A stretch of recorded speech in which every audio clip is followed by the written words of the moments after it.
안녕하세요. 이코노 웨이브입니다.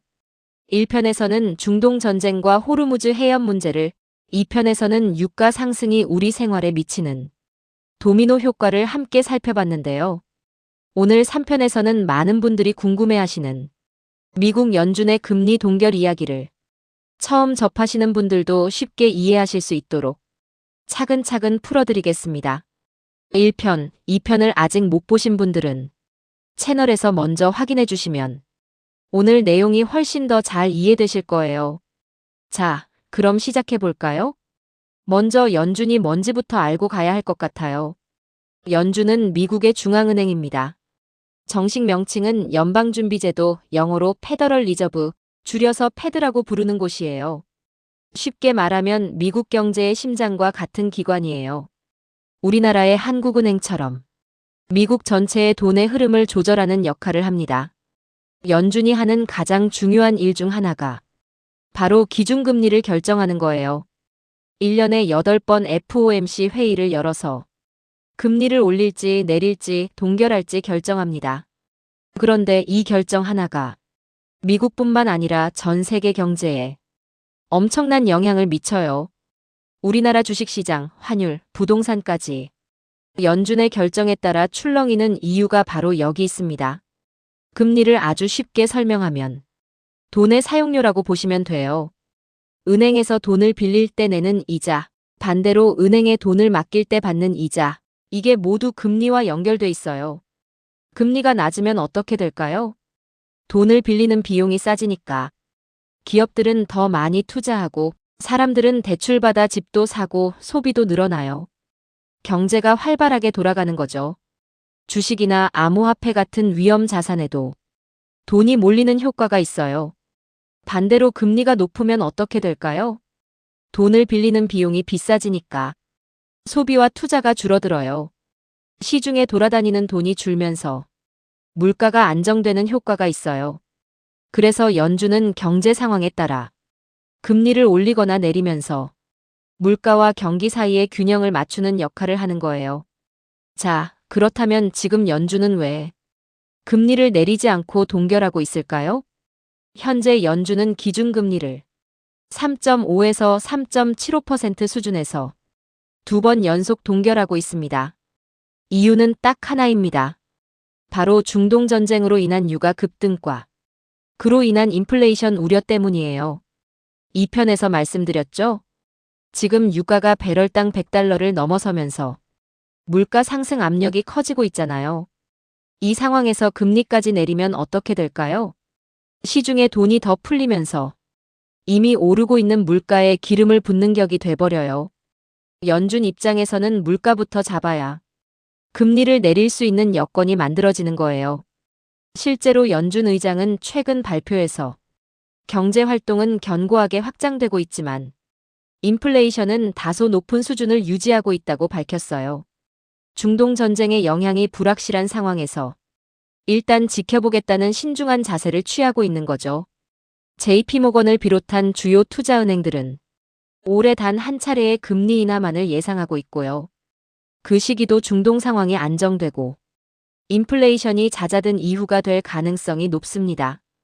금리 동결이 지속되면 우리 생활에는 어떤 영향이 올까요?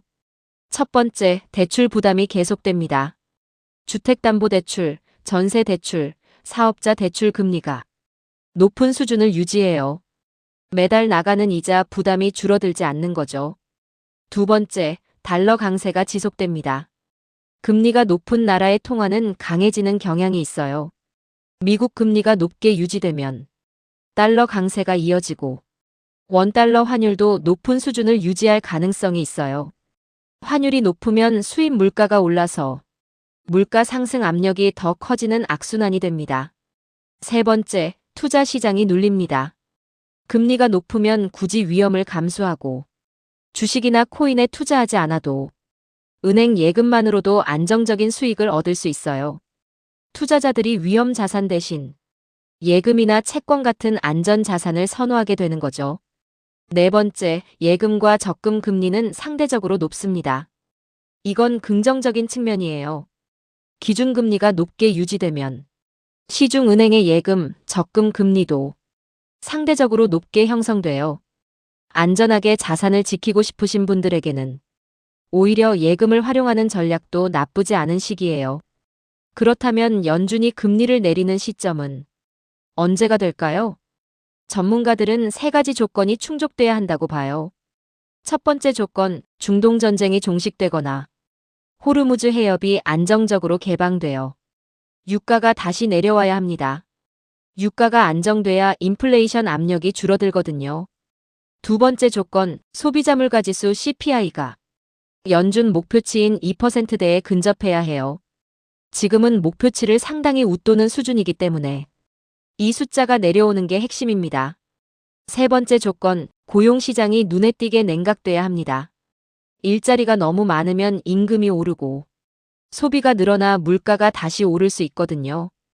고용시장이 적절히 안정돼야 연준이 금리를 내릴 명분이 생기는 거예요.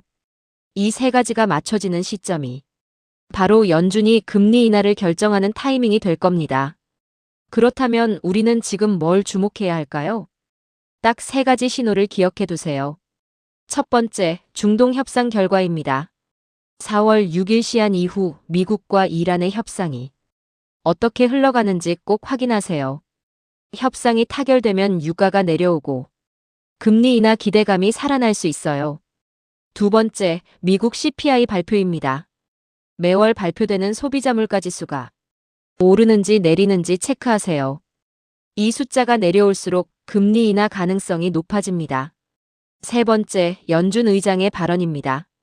제롬 파월 연준 의장의 발언 하나하나가 시장을 움직이는 강력한 신호가 됩니다. 금리 인하를 시사하는 발언이 나오는지 주목해서 보시면 좋아요. 오늘은 연준 금리 동결의 이유와 그 영향을 함께 살펴봤습니다. 금리 하나가 우리 대출 부담, 환율, 물가, 그리고 투자 시장까지 얼마나 광범위하게 영향을 주는지 느껴지셨나요? 중동 전쟁, 유가 상승, 인플레이션, 금리 동결로 이어지는 연결고리, 이제 큰 그림이 보이기 시작하시죠? 드디어 다음 4편에서는 이 모든 상황이 비트코인과 암호화폐 시장에 어떤 영향을 주고 있는지 4부작 전체를 총정리해 드리겠습니다. 꼭 이어서 봐주세요.